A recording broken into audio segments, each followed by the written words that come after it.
Welcome back. You're watching Money, Money, Money. And this week we're talking about the cost of transacting. Now, just before we hit that break, Mr. Kumar from State Bank of India was making the point that it's not easy being a banker because there are costs involved every time they're issuing a debit card. So let me ask you, Amitabh, for consumers and customers, largely speaking, this MDR, this merchant discount rate, it was waived off during demonetization. It's come back now. I believe the policy itself is under review. The RBI has put out a sort of a draft discussion paper. What are we looking at in this financial year? So you're absolutely right, Surabhi. It was waived off, and networks, banks, issuers, acquirers, everyone stepped up.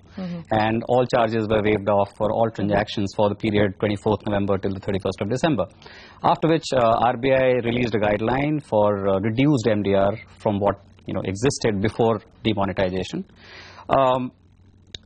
Also, in the month of February, RBI released guidelines, draft guidelines for the MDR structure, which is going to be put in place from 1st of April. But before you continue with this, actually, let me ask you for clarity on this. As a consumer, many of my transactions actually are free, but there are transactions, particularly with respect to credit cards, for instance, at fuel stations, where I am charged a certain fee, a surcharge, a levy, call it what you want. So which are these cases where a consumer is paying, and which are primarily the cases where the merchant is paying? So in most cases, it's the merchant who pays. There are a few cases, and mostly these are cases of regulated price mechanism, where the price is kind of fixed or regulated or controlled. So for those transactions, the customer pays a convenience fee. Okay. Right. For credit card transactions, you may still have to pay a nominal charge, but that will be significantly lower than the 2.5% you used to pay earlier. And how much lower respectively? It probably will be 1% now. A 1% charge. Right. And how do you see these charges shaping up as this RBI discussion paper sort of moves through industry segments this year? Our expectation is that it will probably be along the lines mentioned in the draft, but I really would not like to hazard a guess. The whole objective is to make small ticket transactions and everyday use transactions easy to use, easy to accept for the merchants by bringing the cost down. But we must also keep in mind the value that cards provide or electronic payments provide, both to consumers and merchants. So you get convenience, you get safety, security. It is multiple times safer than, let's say, a cash transaction, right? You also have better control over your finances. When it comes to merchants, the value they derive out of electronic payments is absolutely well established. The transaction ticket for electronic payments has been proven study after study to be 2.5 to 3 times more than cash transactions. Also, it's far safer for the merchant, because if you do cash transactions, you have to worry about managing that cash. You have to worry about catching counterfeit. Sure. You have to worry about theft and losses. All of that you don't have to worry about when it comes to electronic payments. What's more, you also build some sort of a track record for yourself, which can probably get you a loan to build your business more. Absolutely. So let's just talk about where we stand with respect to global standards. You said, for instance, for credit cards, in most cases, that fee should now come down to just about 1%. In case of debit cards? In case of credit cards. So I was talking about fuel transactions. The MDR that merchants pay for credit card transactions is a bit higher. But the reason for that, like Mr. Kumar was also mentioning, is because the operations for credit cards is rather expensive. I mean, you have to do a credit underwriting, you have to do verification of the customers. There are a whole lot of costs which are involved. Are we at a global benchmark with respect to credit card charges? Pretty much we are. Okay. And what about debit cards in that case? And how do you expect these charges to move in debit cards? In debit? We are very, very competitive. So, gentlemen, coming down to last thoughts, and I'll keep this last question the most simple one of them all. Mr. Kumar, do consumers have to gear up to pay more for the services they're getting at the bank this year? Not really. It should not be viewed like this. As I mentioned to you, it is a competitive market.